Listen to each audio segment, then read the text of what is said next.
biggest takeaways that I ever had in life. And by the way, listen to this, especially if you're trying to make more money and raise your income.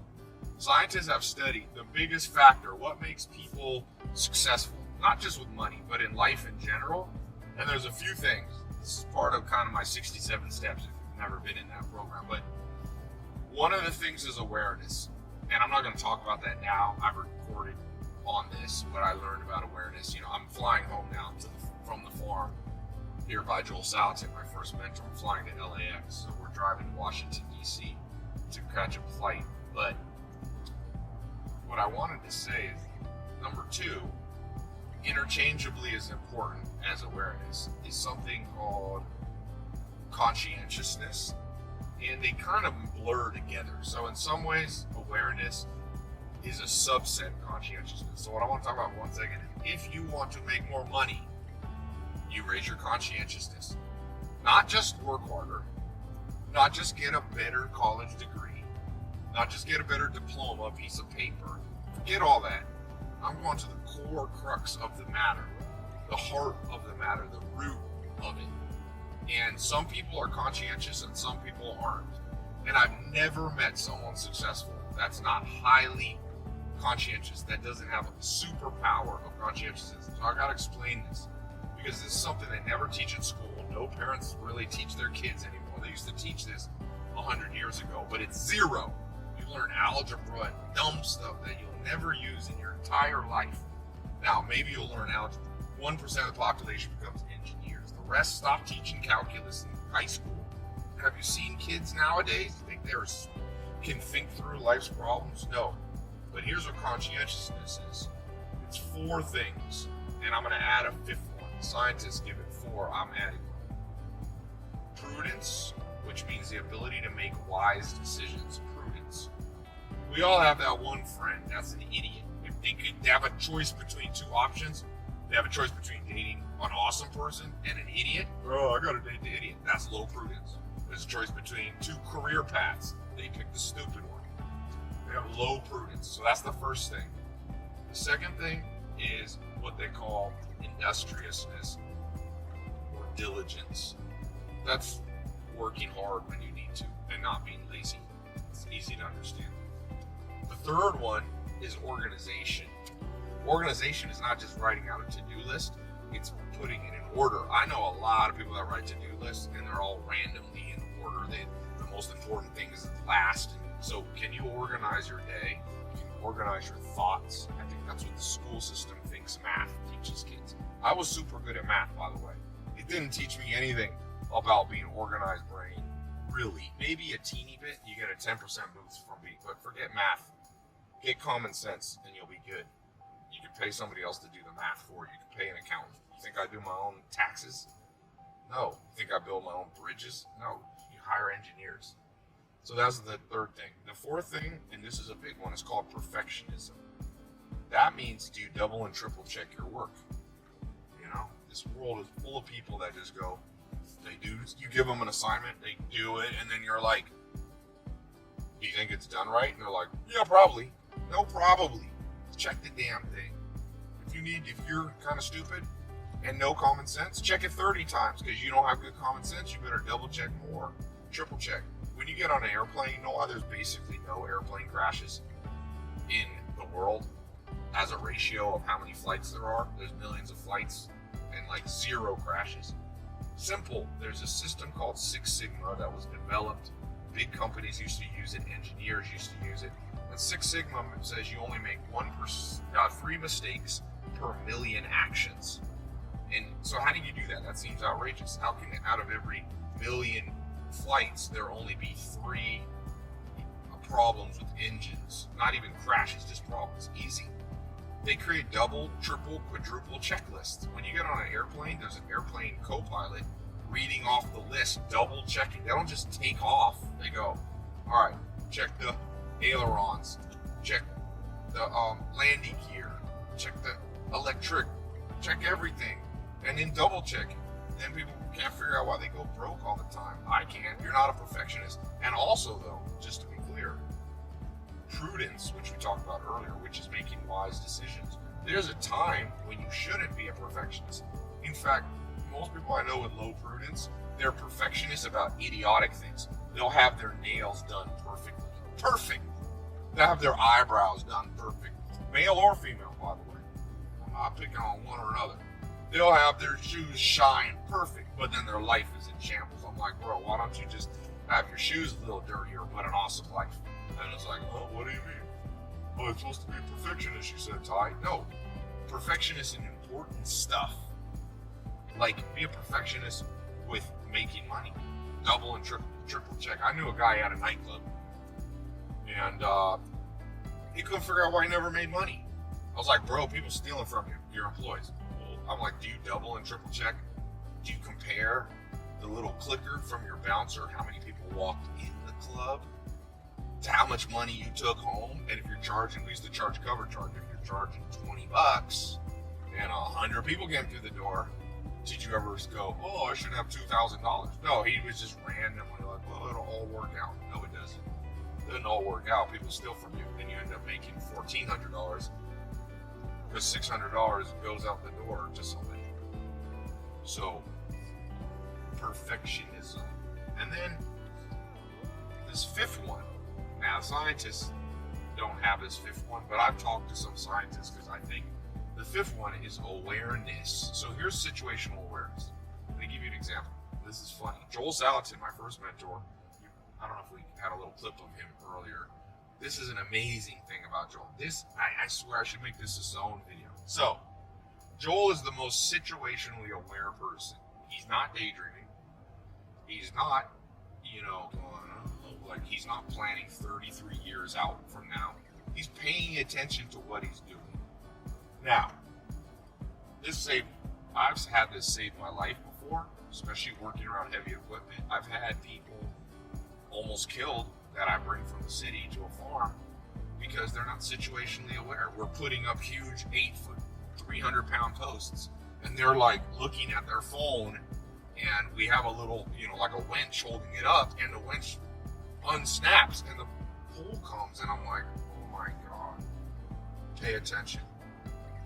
And here's a story, 2 stories. One, when I was 19, I was walking through a field with Joel Salatin, daydreaming, because I was from the city, and people in the city are told that daydreaming is such a wonderful thing. Yeah, once in a while, if you're Albert Einstein, it is. But even Albert Einstein paid attention to what he was doing in the moment. He came up with the theory of relativity equals MC squared while he was working at the post office 10 hours a day, sorting mail, paying attention. It wasn't, people have this thing like, oh, Stephen Hawking, Albert Einstein, they just lay there and just daydream and let their mind wander.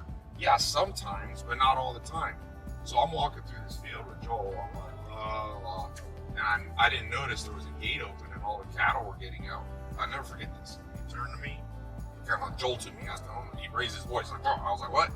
He's like, there's a time to stop and smell the roses, and it's not right now. Time to stop and smell the roses. And he was saying, this is a time to be aware of where we are. When you're at home and you're laying in bed or you're eating, then you can daydream, or you're writing a book, But he's like, now pay attention now.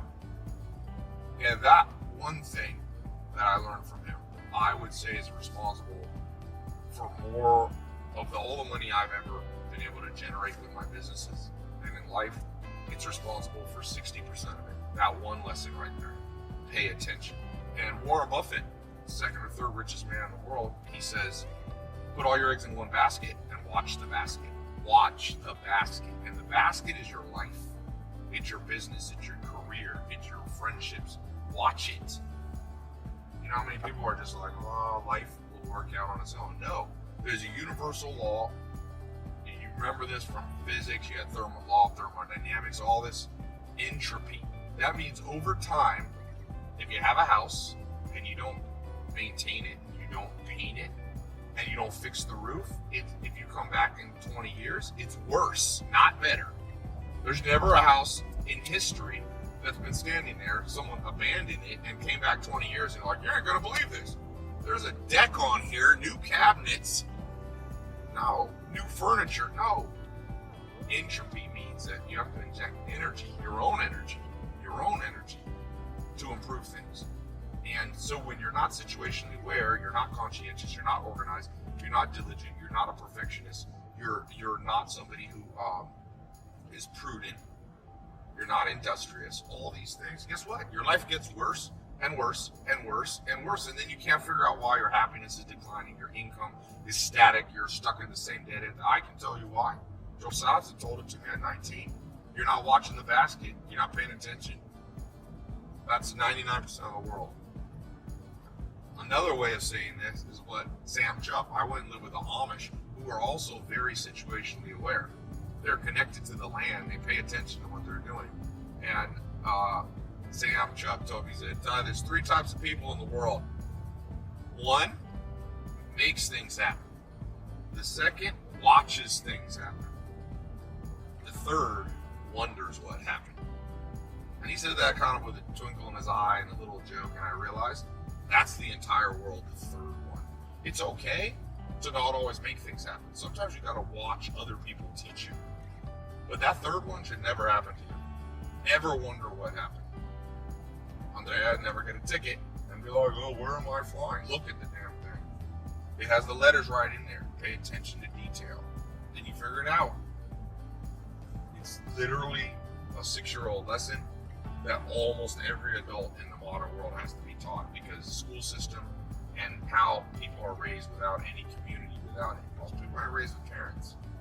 And if they have parents, the parents are just guardians. They're not actually equipping their kids with the mental training that you need to make it and thrive in life.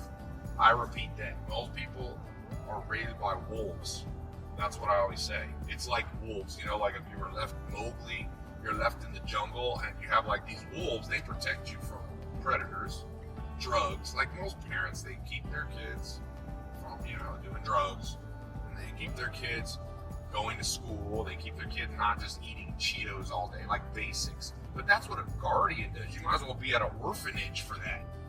That's what they do at an orphanage, where they don't even care about you. Parents, in an ideal world, and I'm not saying I had this, because my dad was in prison when I was born. I had to go out and find a surrogate father.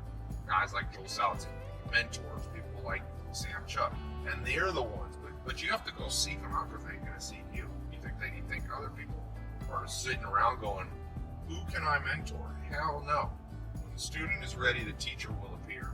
And when the student's not ready, you ever heard that saying? When the student is ready, the teacher will appear. Everybody loves that saying, but what's the reverse, the inverse, the opposite? When the student's not ready, the teacher will disappear. Remember that. That's the negative side, but true.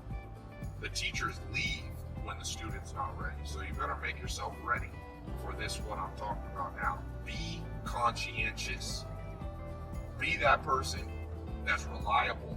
And I'm not doing it in some cheesy way, like give your best. Forget cliche. I'm talking about you want to make $10 million. Never met somebody ever, not once, who doesn't have attention to detail. So let me tell you this second story about Joel Salatin. I like to collect cars. I've always loved cars since my mom said I used to sneak in the garage when I was under 3 years old, and I try to take a key and put it in scratch the cars. I get in trouble. I was trying to put it in. I wanted to drive. Well, I've always liked cars, so now I got a little more money than I did when I was 3 years old. So I collect cars. And I had this Lamborghini, the black one, the smaller one. I have 2. I got 2 Lamborghinis now. And I'm in the city. You would think city people know a lot about fancy cars, right? Because Hollywood. So I had that Lamborghini for like a year. Joel Salatin comes to speak at a conference I have. He flies from a little small town in Virginia to a big city, Los Angeles. I pick him up at the airport. First thing he does, I picked him up. I happened to have a Lamborghini. I wasn't even trying to pick him up in it, but I was like, I don't know, picked it up from service shop or something. He walks up to it and he goes, it's an interesting car. And he starts noticing 10 things about that car. He's like, those are probably like 24-inch, the wheel width. Oh wait, I see how they put that the way that, I can't even remember what it was. He said basically it's an engine on axles, on just a frame, and that's why it's so fast. And he talked about it for 10 minutes, and I thought, Oh, I got all these people that watch my videos of Lamborghinis. All these kids that are like, we know a lot about cars. Joel, simple farmer, observed more things about that car. To this day, not one person has ever said, and Joel's not even really a car guy. He's just observant. That's situational awareness. Another example, when Mark Cuban was over at my house, some of you, a couple million of you have seen that video. Well, he was at my house for a long time, but I only posted on YouTube like 20 minutes of it. But the most situationally aware person ever walked at my house where I live, where my Knowledge Society headquarters of my business in Beverly Hills, was Mark Cuban. The dude walked in, he noticed so much stuff, it's hilarious to this day. Now, this is a billionaire, the guy from Shark Tank, the owner of Dallas Mavericks. He walked through, he's like, why do your doorknobs work like that? I forget what it was exactly, but he like 7 things he noticed. To this day, I just had 350 entrepreneurs at my house. They want to be entrepreneurs. Not one person noticed any of the stuff that a billionaire did. You make money when you're conscious. The dude pays attention. That's why he made, what's he worth? $2-3 billion? How'd you like to have $3,000 million in your bank account? I don't know if he's all cash, but that's what his net worth is. It's a lot of money. And he earned it by doing stuff that most people won't do. We live in a world, it drives me crazy. A lot of you see my Instagram and Snapchat now. I got a couple different ranches, farms. Why am I there? Because I got to get away from it, because it's like poison. You got to cut out bad social circles that teach you stupid habits. This modern world, just like Sam Chupp, the Amish guy, told me, 3 types of people. People will make things happen, people will watch things happen, people will wonder what happened. If at any point in your life you're wondering, you're like, I'll give you an example. I wonder why Donald Trump is president. Figure it out. Figure out the psychology. Quit being a Republican or a Democrat and be an observer of life. God, if I have to hear one more novice give their stupid political views, they know nothing. These are people. Most people who talk politics, their life is in shambles. I'm like, why do I want to listen to your opinion about a complex entity like running the United States when you can't even balance your bank account, dude? Shut up. Why don't you go try to figure out why things are like they are? More people need to shut up and go start either observing things happen, making things happen, or figuring out why they happen. Figure things out. Joel Salatin walked by the Lamborghini. He was trying to figure out why the car said it could go 220 miles an hour. He walked around and was like, dude, this thing's a giant engine with almost no frame. And he noticed very specific things. Like I said, I own it, and I still don't know it to this day. And he's not a Lamborghini guy. He has a $1,000 truck he drives around. You guys saw his truck, the ugliest truck in America. But he don't care. Because he's not a perfectionist about his trucks. He's a perfectionist about his land and his business and his family and all the important things in his social life and his health. They don't care about nothing else. Let your hair get long. Sometimes my hair is too long. People on YouTube are like, oh, your hair is getting long. Well, that's not the thing to be a perfectionist about. It's not being a perfectionist about how you look, male and female. The damn Instagram age is going to turn everybody into morons. People are taking 63 pictures to get one that they like. Really? That's what you want to be a perfectionist about in life? You want to look back on your life and go, well, I had a crappy job, crappy career. I was always stressed over money. My social life, my romantic life was in shambles. But you know, my health was in shambles. But you know what I was great at? I always kept my hair good. Oh my God. Prudence, you don't have the brain power to fathom what I'm saying. That's the world we live in right now. And then people are like, oh, the rich are getting richer. It's unfair. Stop complaining. And why don't you figure out, why did the rich get richer? People say it's not a good, I'm not even saying it's a good thing that the rich get richer. But I'm curious. Stop trying to judge everything. Stop trying to go, well, Donald Trump is a horrible president or Donald Trump is the best president. Try to understand the psychology. How did he get elected? Why did Hillary Clinton lose? What did she do incorrectly that he did correctly? Whether you're a Republican or Democrat, be curious about life, figure everything out. If somebody sends you a book, read the whole damn book. Or be prudent. If the book's crap, throw it away. I meet people who are perfectionists. They're like, Tai, the reason I only read one book a month Because if the book is long, I can't move on to another book until I read every page. Why? That's bad prudence. When the book's crappy, I throw them literally in the trash. Or if there's only one good chapter in that book, I read the one good chapter. That's not the perfectionism you want. The perfectionism you want is on important things you double, triple, quadruple check. I know people that I watch them read books. They read the same sentence 3 times. Stop that. Learn how to read the first time you catch the meaning. And if your brain's too slow, exercise your brain. Your brain's like a muscle. It'll get stronger and faster. Don't wonder what happened. If somebody asks you what happened to World War I, you should be able to give a decent answer. And you might go, well, why does history matter? What matters is that you're observant. World War I wasn't that long ago. You should understand the basics of World War I, World War II, Vietnam War. You should understand what happened in Iraq, what happened in Syria. You should know the basics. I was on a date once with a girl in Santa Monica. I was like, well, tomorrow I got to fly to Miami. This is an American girl, by the way. And she goes, Miami, where's that? And I was like, this is a grown adult woman. I'm like, what do you mean? She's like, I think I've heard of that. Is that in Northern California? I'm like, what are the odds? Would you bet? Would you invest your money in that person? No.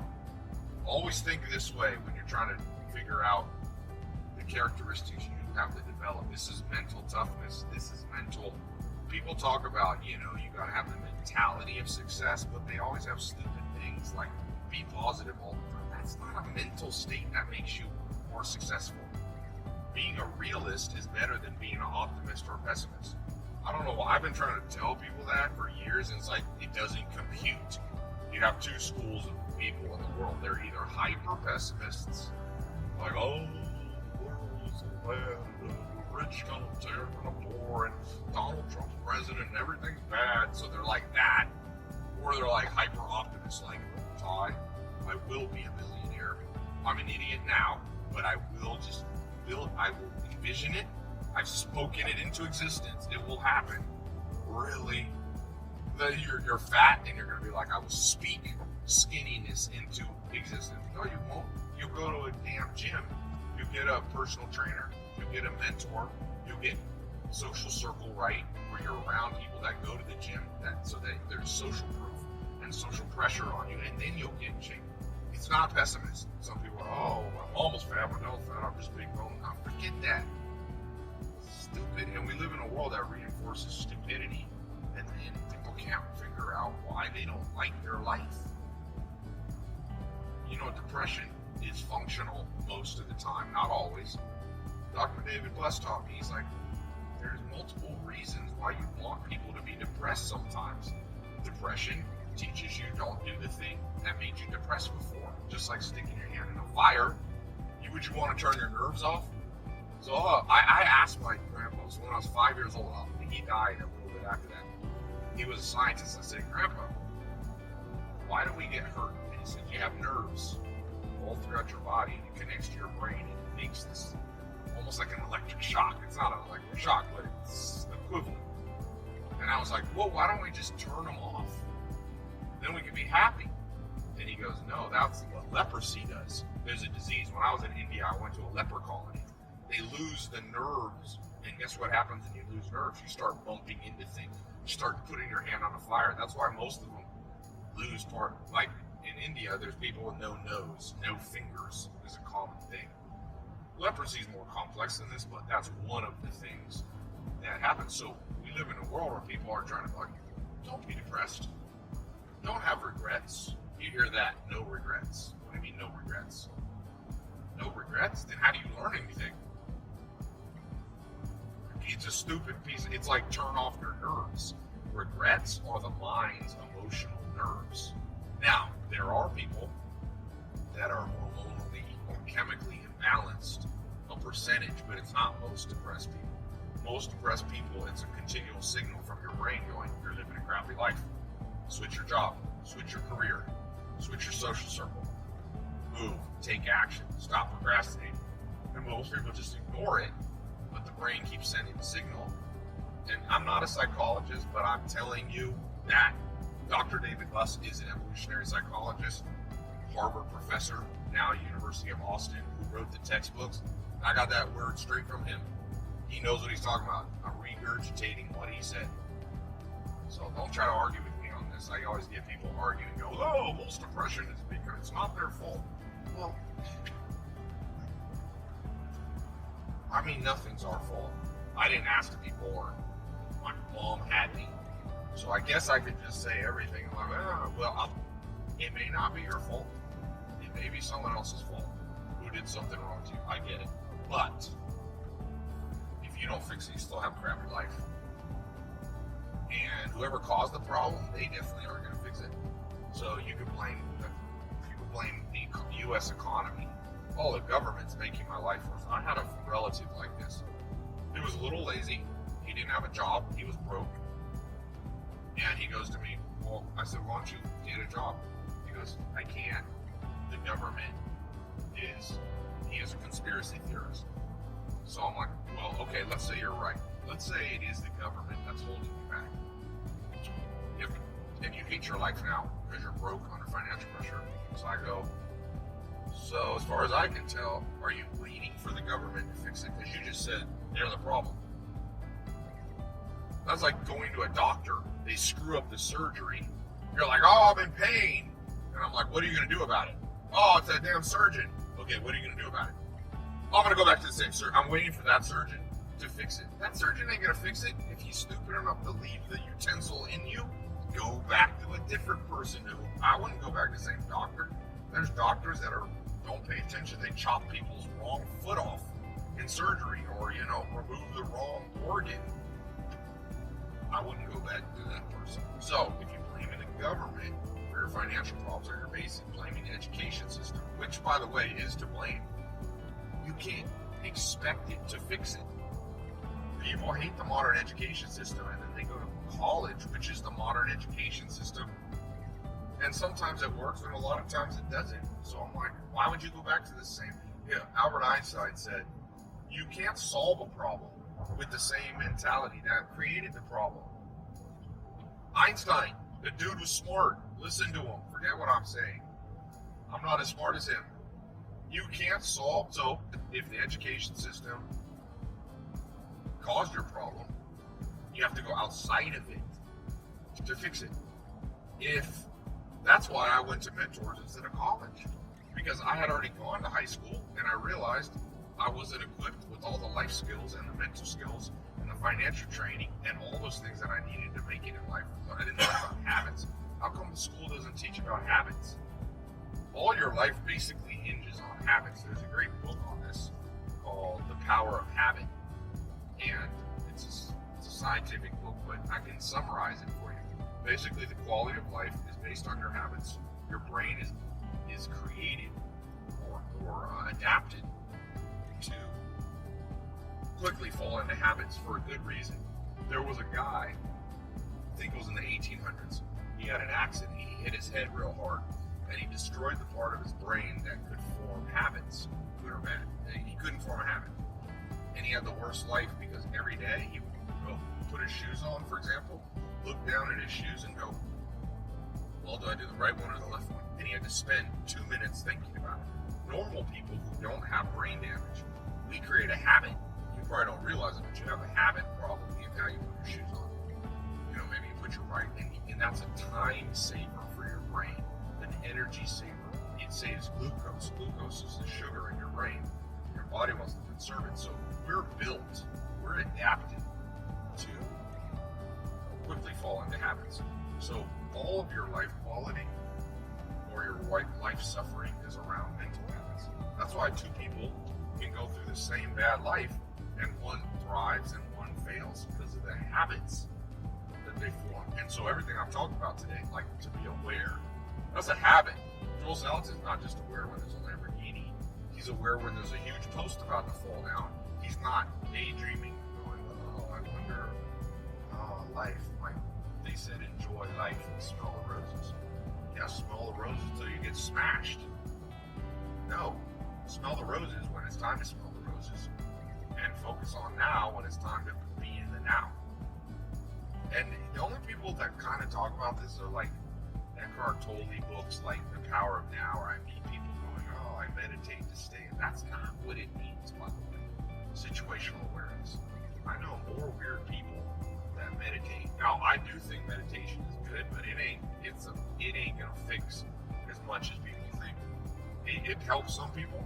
Dolph Lundgren, the guy who was in Rocky IV and Expendables, the famous actor. I'm friends with him, and he told me that meditation has helped him a lot, but it'll only take you so far. And doing yoga only can take you so far. Trust me. No one thing. That's like saying your arm is cut, and all you need is one Band-Aid. You might need a lot of stitches. Meditation might be one stitch. Yoga might be one stitch. There's a lot of stitches to fix problems.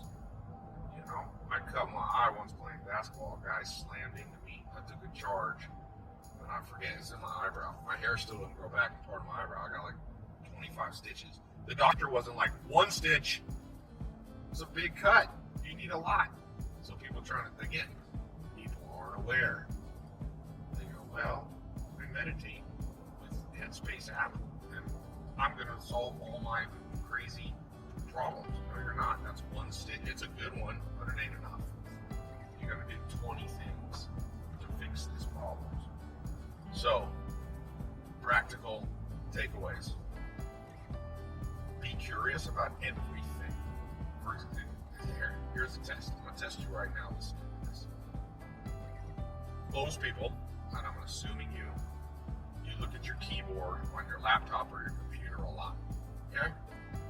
So I'm going to ask you this question. What is F1, F2, F3, F4, F5, F6, F7, F8, F9 do? What do those all do? And I bet you can't. I bet you 0 people will watch this video or listen to this audio and be able to answer all of those. No, I shouldn't say 0. I'll be a realist. 1 per 10,000. So let me get this straight. You look at something, but you never take the time to be curious enough and go, why did they put the F1, F2 there? Why'd they put it there? I've done this at conferences where there's hundreds or thousands of people.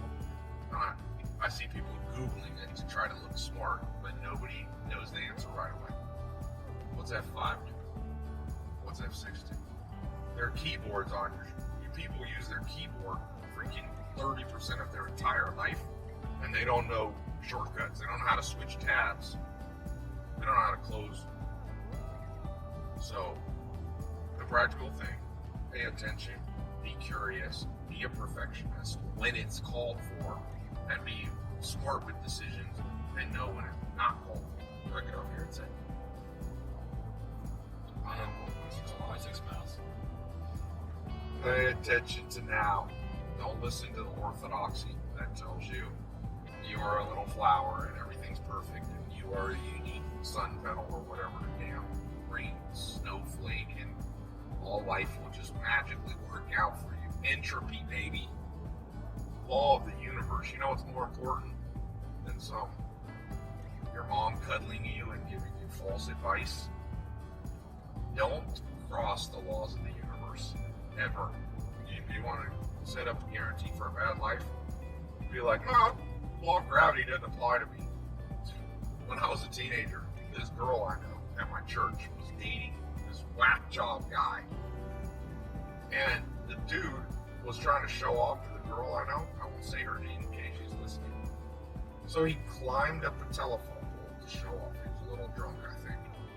And went to hang out on the wire. Don't even ask me what this was in this joker's head. I think you want to show you like, hey, I don't know what he was doing. You want to know another thing that's reminded me of this truck? This dude, you've been alive that many years, you don't know how to get on an on-ramp. It's hilarious. I'm going to prove this to you. Driving shows you what people's mental state is at. So, next time you're on the freeway and somebody getting onto the highway, watch how people struggle. There's people that will come and go the same speed as you and be like, hey, get over. Well, you're not supposed to change. They're supposed to change. Go faster or go slower. It's crazy how few people know that. If you can't get around somebody, hit the damn brakes and come behind him. This dude here almost crashed into that car because he couldn't press the gas or press the brake. Don't show his face. Blur that out. I don't want to embarrass the guy. But you think I'd invest money in that guy if I saw him driving like that? Hell no. I'm like, this dude doesn't have common sense. He's not ready. He might be ready. People change sometimes. People improve. But a lot of time people get worse. Entropy. If he doesn't inject mass, let's watch this car. Same thing. This Joker gonna go the same speed. So I have to get over another way. Bro, if you have a slow car, press the brakes. If I'm going 55, go 35. Like I said, the more I learn about people, the more I like my dogs. The more I learn about people, the more I want to go back to my farm. That's the only thing I hate. I like the city, some things, but dude, you want LA, 12 million people. What percentage of those people have their heads screwed on straight? What percentage of those people were trained in life? You gotta be trained. There's never been a Navy SEAL who's a good Navy SEAL without being trained. There's never been a martial artist that wasn't trained. There's never been a UFC fighter. There's never been a business person that wasn't trained by somebody. By someone else, by the way. All you self-sufficient narcissists who are like, I learned through trial and error, just go out and do it. I thank you for your service because you're easy to beat in business. All you people, I don't need to read. I just learn on my own. Bad prudence. You got no brain power. You have brain power. I know a lot of smart PhDs that have no common sense. You learn everything from other people. That's how you learn English. That's how you learn manners. That's how you learn how to walk.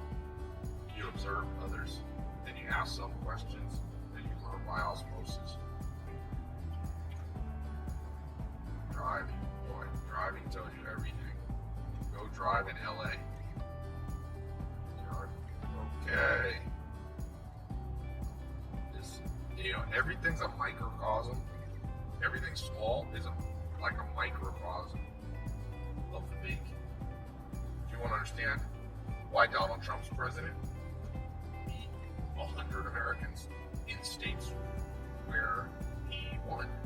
If you want to understand Hillary Clinton, go to a microcosm, a small version of her voter base. Go to a Democratic state, meet 10 people who you knew would vote for her. Then you'll start to understand, oh, they're this kind of person, they have this kind of occupation, they have this kind of worldview, they have this perspective, they see, government in this way. Observe everything, understand. That barn right there, that's a hit-proof barn. Why did they build hit-proof barns? Why? Most people, this is an interesting thing.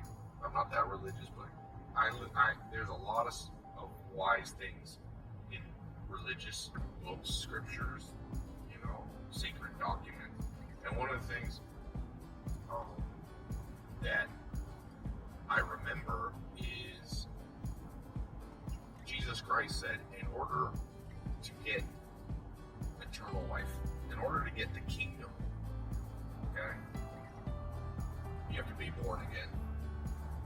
And then somebody asked him, but Jesus, how can a person be born again? Is he going to go back into his own mother's womb and be reborn? And see, the guy didn't get what. See, that was a guy that was wondering what happened. He didn't understand what Jesus was saying. And again, I'm not a spiritual teacher or anything, but I get it. It took me a long time, and then it clicked one day. I said, he was saying to get what you want. Now, he was talking about whatever heaven or the kingdom, but think of it this way.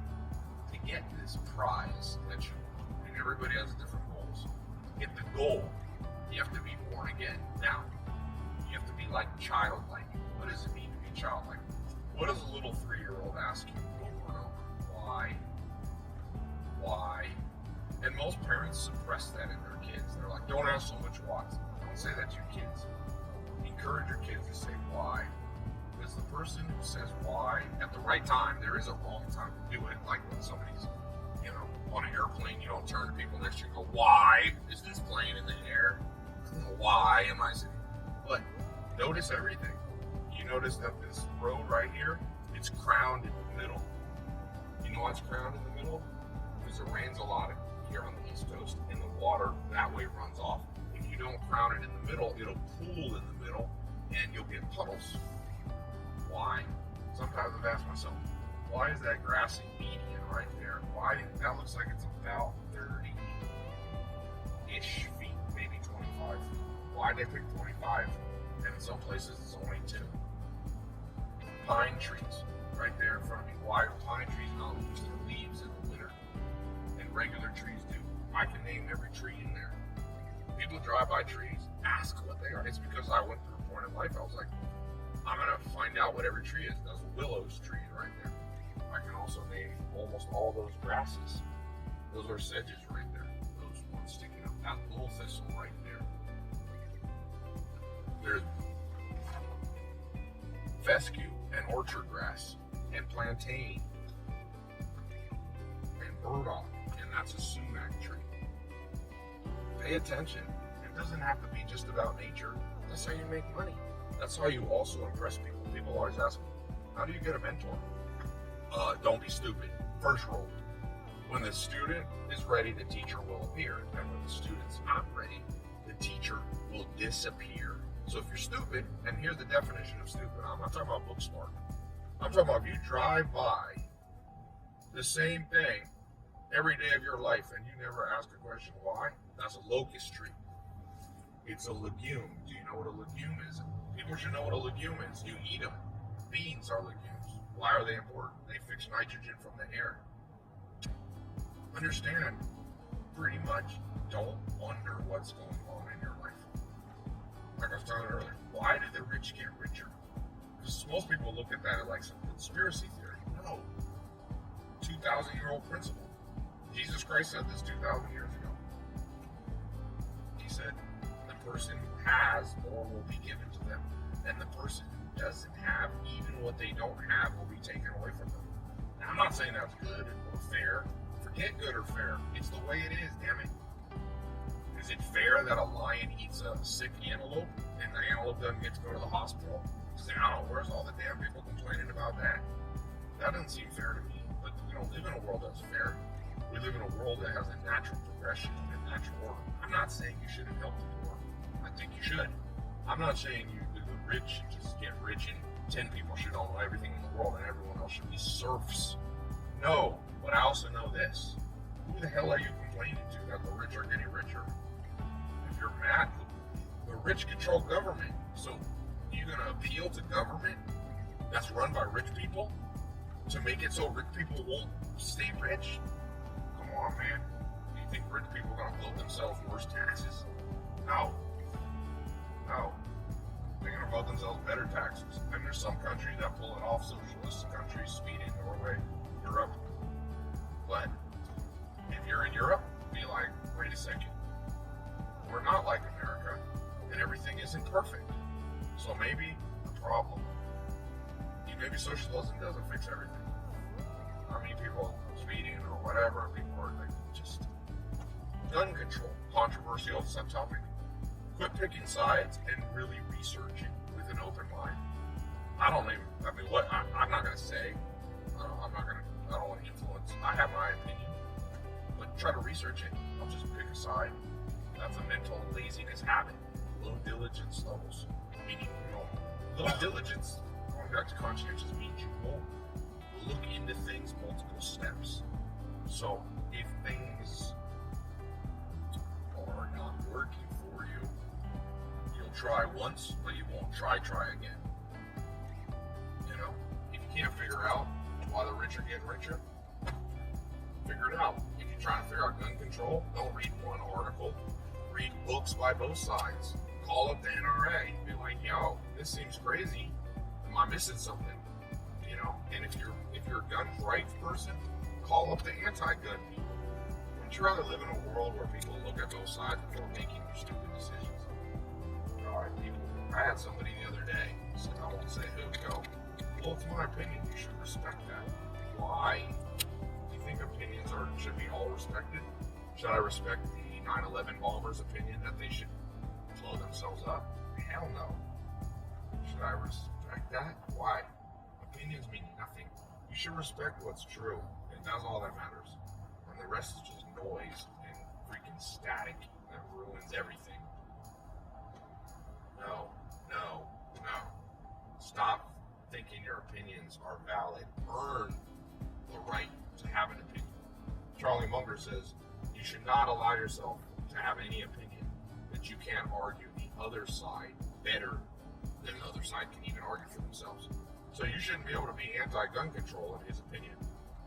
I mean, pro-gun control, unless you can argue the NRA side better than the NRA. You want to solve all world problems, all strife, all war, all dissension, all divorce. What Charlie Munger said. You know why most people get divorced? Because they can't see the other person's side of the story, because they're so narcissistic and so into their worldview that they can't fathom that someone else has one. You know why there's war? Because, North Korea and South Korea can't sit down and be like, yo, let's work this out. Maybe they will now. But all war, Germany, World War I, Hungary, they can work it out with, Serbia, Bosnia, Croatia. They just took war again, and it created Adolf Hitler in World War II. People couldn't work it out because Adolf Hitler, talk about a dude that couldn't see other people's side of the story. His best generals, Rommel, he had him killed at one point because Rommel didn't agree. He gave him honorable death. They came to his house, the SS, and they gave him poison. And they said, we're either going to come in there and kill you in front of your family, or you're going to take an honorable death. Rommel, I think he took cyanide. He killed his best general because Adolf Hitler couldn't fathom that other people's opinions might be right. They lost the damn war. His guys told him he invaded Russia, and his guys were like, no, it's too cold. The winter, we have to go in earlier. He didn't go in till like May, and Russia gets cold fast. Napoleon made the same mistake. But the other mistake that Adolf Hitler made, well, a big one, he could have invaded England early when he probably could have conquered England, which means Germany probably would have won World War II. All his generals, it's a true story, all his generals were begging him, we're here, we can see England, there's no one here to oppose us. Adolf Hitler sitting back in Berlin, Germany, he's like, no, I think it's a trap. They're like, it's not a trap. Dude couldn't listen. So that was pretty good, actually, for human history. That dictator was somewhat moronic, but he caused the death and displacement and casualties of 250 million people. My grandma included, who's still alive. My grandma talks about World War II every single day. It affected her that much. And she escaped on a boat that didn't. She was on a boat to America the day that Germany invaded Poland. A lot of people in this world have that same cognitive bias that Adolf Hitler had. Just can't look into things. Like Adolf Hitler or any general should ask his other generals, that seems opposite than I'm thinking, but what makes you say that? Those are magic words. You write that sentence down. When someone says something that you don't think is correct, and you know they're a smart person, if they're an idiot, you can ignore it. Like, if they're a smart person and they have an opposite belief with you, what you should do is go, that sounds opposite of what I was thinking. What do you know that I don't know? What do you know that I don't know? Those are the magic words of life, man. You meet some rich person and they're making more money than you, and instead of going off into your rant about wealthy ruining the world, why don't you ask them, hey, what do you know about making money that I didn't learn? Like, I swear, you go ask 10 people that, you make more money this month, this week maybe. You ask 10 people who know how to make money, yo, what do you know that I don't know? They'll start telling you stuff. They'll start revealing their inner secrets that they hardly told anyone.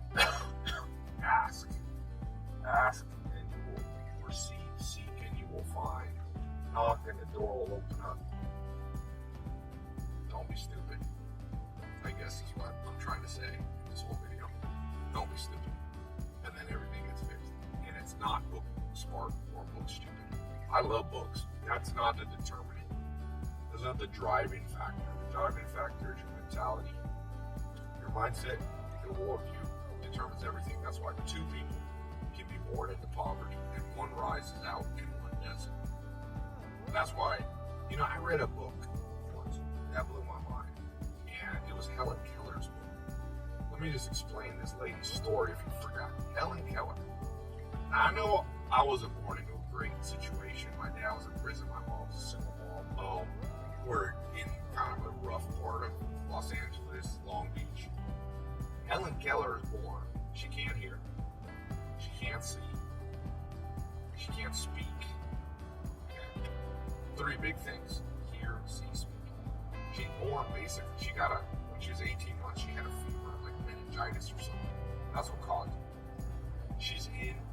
Somehow, I can't remember, unfortunately, the full story, but I think she was somehow abandoned by her parents or left to like caretakers. This is before there was Braille. This is before that people cared about handicapped people.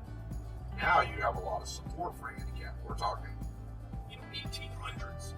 They thought that it's like afflicted. They're gonna like leave her. So she goes. She struggles. Obviously, she can't communicate. She's in darkness. She can touch things. That's it. This lady writes more books than you or I have written. Just let that sink in for a second. She writes more books than you or I have written. Come on, I promise you. I think she wrote, I don't know, at least 3 books.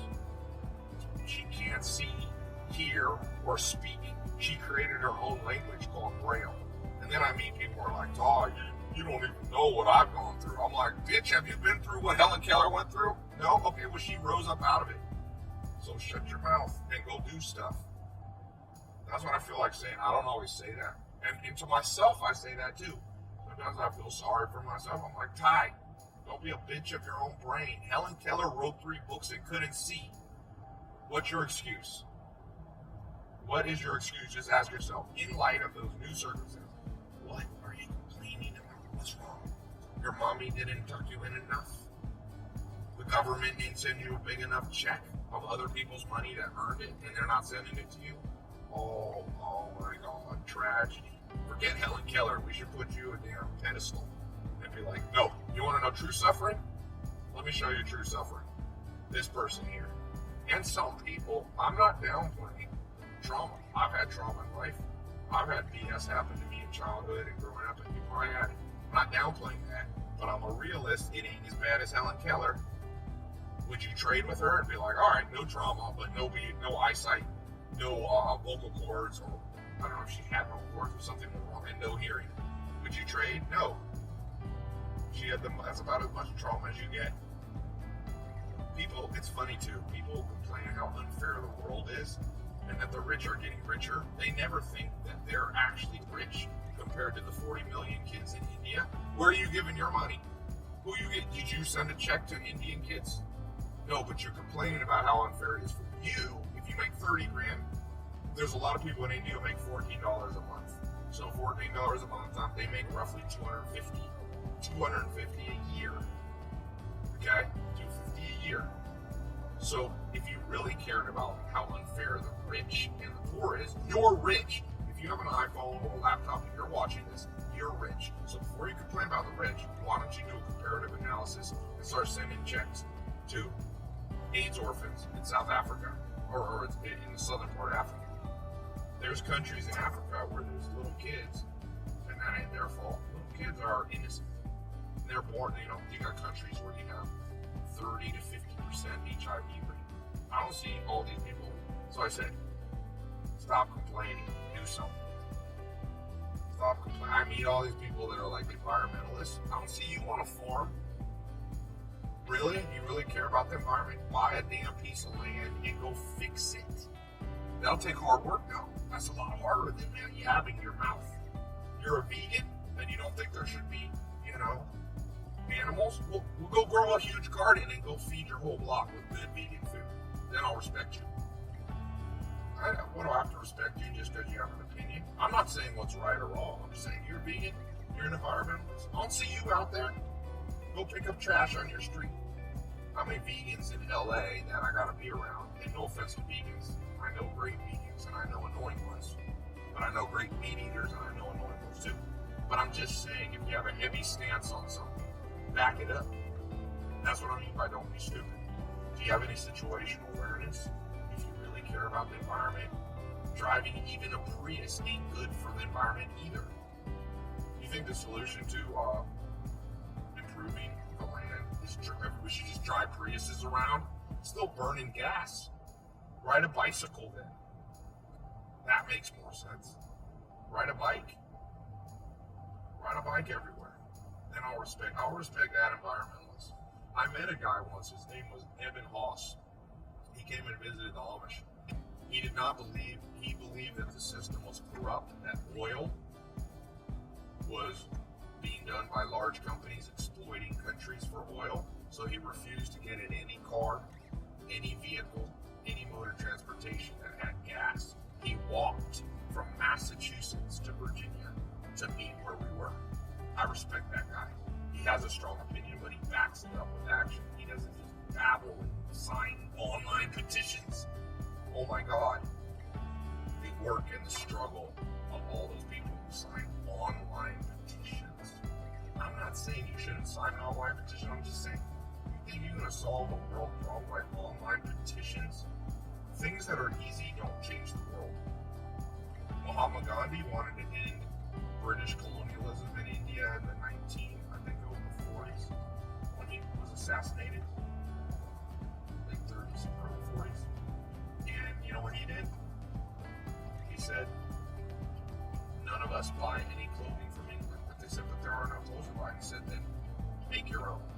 And he started showing people how to make their own clothes. See, he put action. All great people that have changed the world put action. They didn't complain, and Martin Luther King Jr. didn't go, the world's unfair, I'm black, it's unfair. He went out and organized, and he thought it through how to do it in an effective way. Malcolm X too. And whether you agree with everything they did or not, Gandhi, whatever, at least you can respect them.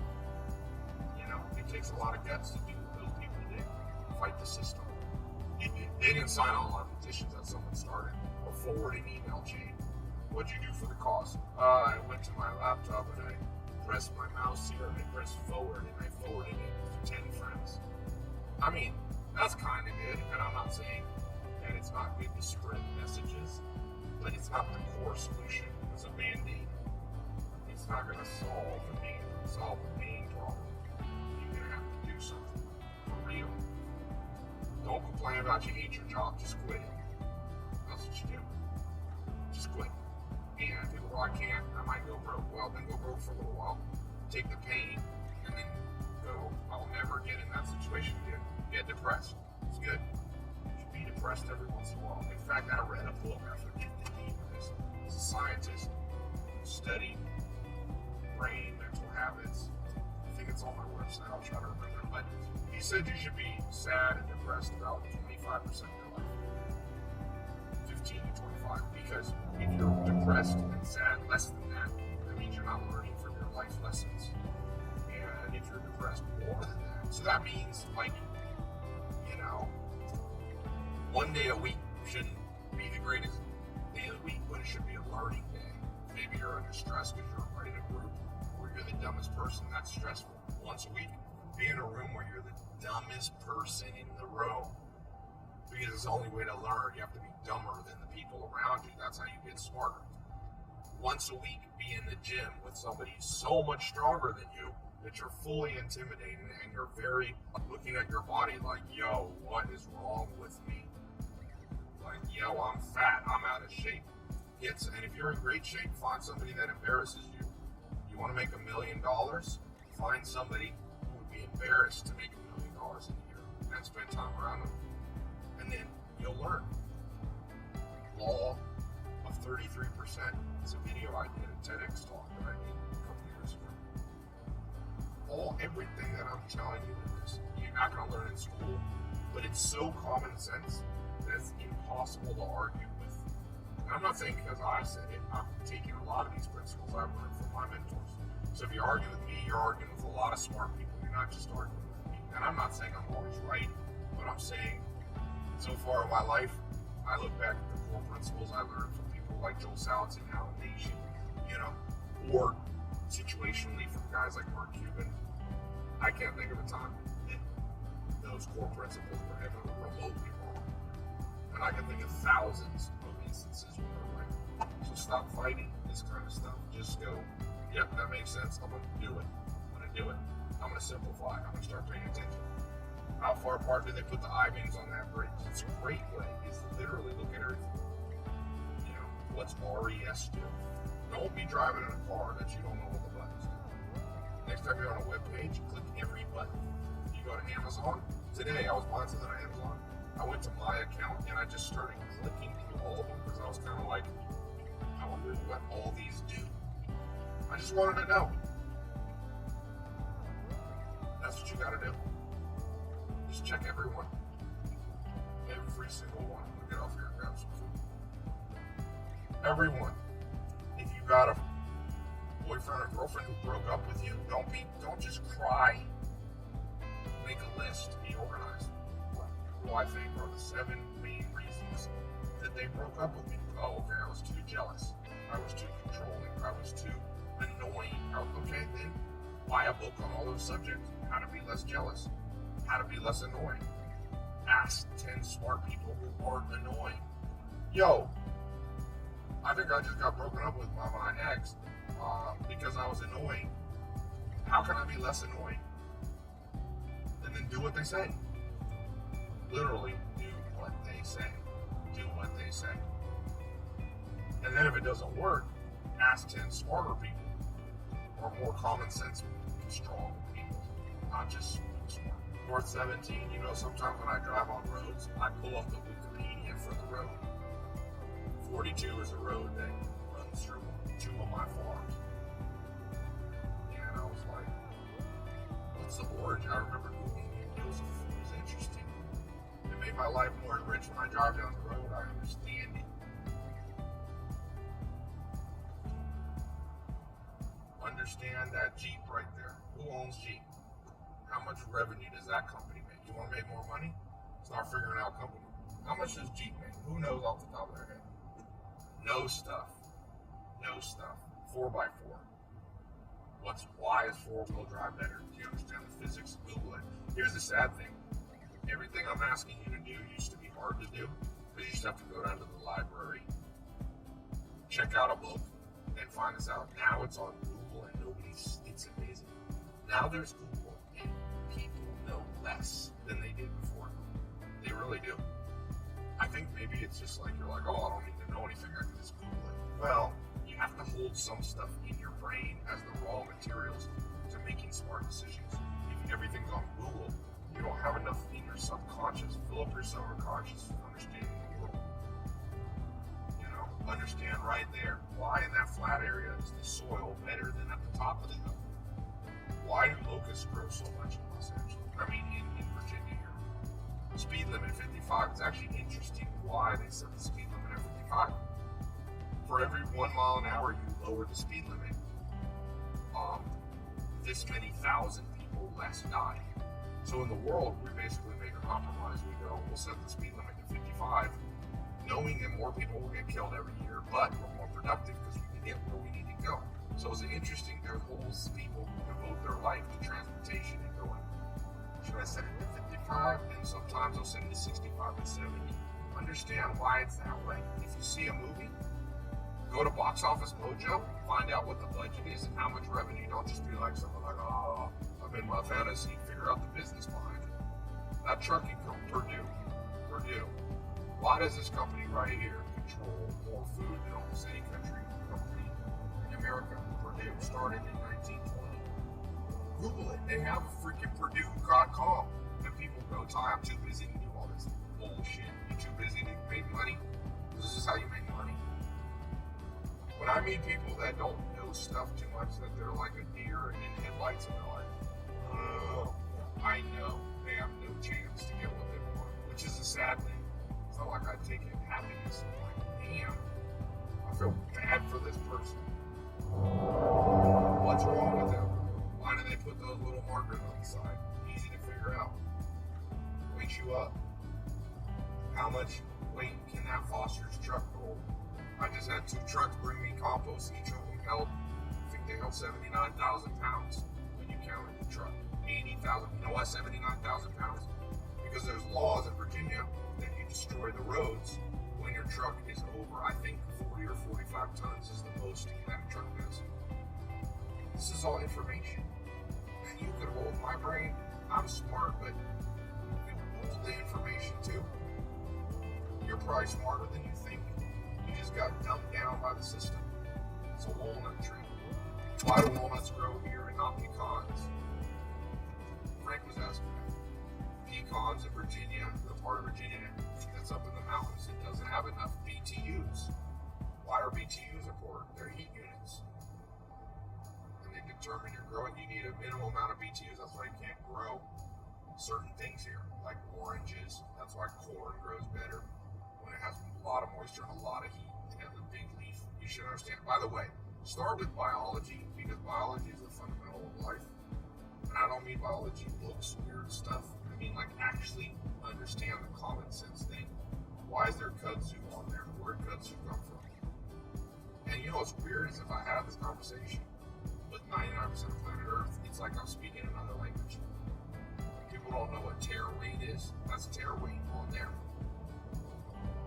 Meaning, you know, you have gross weight and then of the truck and then what's off it. Understand as much as you can about the world, and the next thing you know, the world will start making sense. And once the world starts making sense, then you can make sense of your life, and you can fit the pieces of the puzzle together. So I'll end by saying this. Remember, life is a puzzle. And the purpose of life is to put the puzzle pieces together. There is no other purpose on this planet Earth. I can't tell you what happens after we die, but I promise you this. If problems freak you out, if putting puzzle pieces together freaks you out, you'll never be truly alive a day of your life. You'll be a zombie. Just like Thoreau said, the mass of men lead lives of quiet desperation. What's called resignation is confirmed desperation. Those people, or as Plato said, those people live in a dark cave and never see reality. Open your eyes up, and the next thing you know, you'll be happier, healthier, wealthier, and you'll have better friendships, better love, and better connections. You'll be fulfilled. You won't be as depressed. You won't be as overweight. You'll have more muscle. You'll have more money in your bank account. You'll have more freedom. You'll be traveling more. You'll be around better people. The people who screw you over will slowly disappear out of your life because they won't be able to keep up with you. And all that'll be left will be a life that's like gold. You put the fire to gold, and the only thing left is pure gold. All the rest of the non-pure metals disappear. Put your life to the fire. Just try it for the next 67 days. That's the minimum habit for me, time frame, according to modern science. By the way, little shameless plug. If this helped you out and you want a more in-depth version of this, go watch and join my 67 Steps program. I launched it in 2014. Over 150,000 people have gone through it in the last few years. That's more than most universities. I've gotten so many testimonials, I kind of gave up saving them. But if I walk down the street in a city every day, somebody comes up to me at random street every day, if not more than one, and says, that 67 steps changed my life. I also launched a follow-up version. It's 67 videos like this, but more in-depth, subject by subject. 67 things you need to know to get what you want out of life. The other thing I recently launched, you'll see this on my website, is the 12 Foundations. So if you're listening and you've never been through any of my stuff, you can go through the 67 steps. If you've already been through the 67 steps and you want to go to the next level, go and click on the link, tailopez.com, my 12 Foundations program. And it's a newer one. It's more it's like my most up-to-date things, the 12 things that you are foundational to know to have the right mindset. 67 steps, start there. And then once you complete that, move on to the 12 Foundations. It's kind of like a bachelor's degree and a master's degree. And then I got some PhD level stuff, but you got to go through those two first. And then I have other stuff. So, tailopez.com. I hope this was helpful. We got to stop and eat before Mark has a heart attack.